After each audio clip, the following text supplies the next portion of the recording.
Hi hello ನಮಸ್ತೆ friends, ನಾನು ನಿಮ್ಮ ರಮ್ಯಾ ಮಂಜುನಾಥ್. ನಾವಿವತ್ತು ಈವ್ನಿಂಗ್ ಸ್ನ್ಯಾಕ್ಸ್ ತಿನ್ನೋಕ್ಕೆ ಅಂತ ಅಂದ್ಬಿಟ್ಟು ಮಂಜು ಫೇವ್ರೆಟ್ ಹೋಳಿಗೆ ಸ್ಪಾಟ್ ಹತ್ರ ಹೋದ್ವಿ.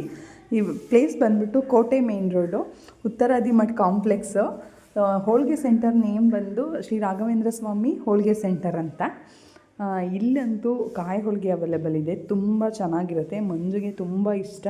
ಕಾಯಿ ಹೋಳಿಗೆ ತಿಂದಾದಮೇಲೆ ರೊಟ್ಟಿ ಟೇಸ್ಟ್ ಮಾಡೋಣ ಅಂತ ರೊಟ್ಟಿ ತೊಗೊಂಡ್ವಿ. ಒಂದು ರೊಟ್ಟಿ ಬಂದು 20 ರೂಪಾಯಿ ಅಷ್ಟೇ. ರೊಟ್ಟಿ ಅಂತೂ ತುಂಬ ಚೆನ್ನಾಗಿರುತ್ತೆ. ಇದ್ರ ಜೊತೆ ಕಾಂಬಿನೇಷನ್ ಆಗಿ ಕೆಂಪು ಚಟ್ನಿ ಕೊಡ್ತಾರೆ. ಮಸಾಲೆ ರೊಟ್ಟಿ ಆಗಿರೋದ್ರಿಂದ ತುಂಬ ಚೆನ್ನಾಗಿರುತ್ತೆ. ಒಂದು ಸರಿ ಯಾರಾದರೂ ಆ ಕಡೆ ವಿಸಿಟ್ ಮಾಡಿದಾಗ ಟೇಸ್ಟ್ ಮಾಡಿ ಅಂತ ಹೇಳ್ತೀನಿ. ತುಂಬ ಚೆನ್ನಾಗಿರುತ್ತೆ. ಕಾಯಿ ಹೋಳಿಗೆನೂ ಬಂದು 20 ರೂಪೀಸ್ ಅಷ್ಟೇ ಒಂದು ಪೀಸು. ಹೋಳಿಗೆ ತಿಂದ ತಕ್ಷಣ ನೆಕ್ಸ್ಟು ರೊಟ್ಟಿ ತೊಗೊಂಡ್ವಿ. ರೊಟ್ಟಿ ಮಂಜು ಯಾವಾಗಲೂ ತಿಂತಿರಲಿಲ್ಲ. ಮಸಾಲೆ ರೊಟ್ಟಿ ಆಗಿರೋದ್ರಿಂದ ಒಂದು ಸರಿ ಟ್ರೈ ಮಾಡಿ ಅಂತ ನಾನು ಫೋರ್ಸ್ ಮಾಡಿದ್ದಕ್ಕೆ ತಿಂದರು. ತುಂಬ ಚೆನ್ನಾಗಿತ್ತು. ಹೇಳ್ತಾಯಿದ್ರು ವೀಡಿಯೋದಲ್ಲಿ, ತಿಂಡಿ ಪೋತಿ ಇವಳು ಫ್ರೆಂಡ್ಸ್ ಡೈಲಿ ತಿಂಡಿ ತಿಂತಾಳೆ ಅಂತ. ಇದು ಯಾವುದೇ ಪ್ರಮೋಷನಲ್ ವೀಡಿಯೋ ಆಗಿರಲ್ಲ. ಪ್ಲೀಸ್ ಒಂದು ಸರಿ ವಿಸಿಟ್ ಮಾಡಿ, ಹಾಗೆ ಅವ್ರಿಗೆ ಸಪೋರ್ಟ್ ಮಾಡಿ ಅಂತ ಹೇಳ್ತಾ ನಾನು ಈ ವಿಡಿಯೋನ ಮುಗಿಸ್ತಾ ಇದ್ದೀನಿ. ಬಾಯ್ ಬಾಯ್. ನನ್ನ ಪೇಜ್ನ ಫಾಲೋ ಮಾಡಿ, ಹಾಗೆ ನನ್ನ ಚಾನಲ್ನ ಸಬ್ಸ್ಕ್ರೈಬ್ ಮಾಡಿ.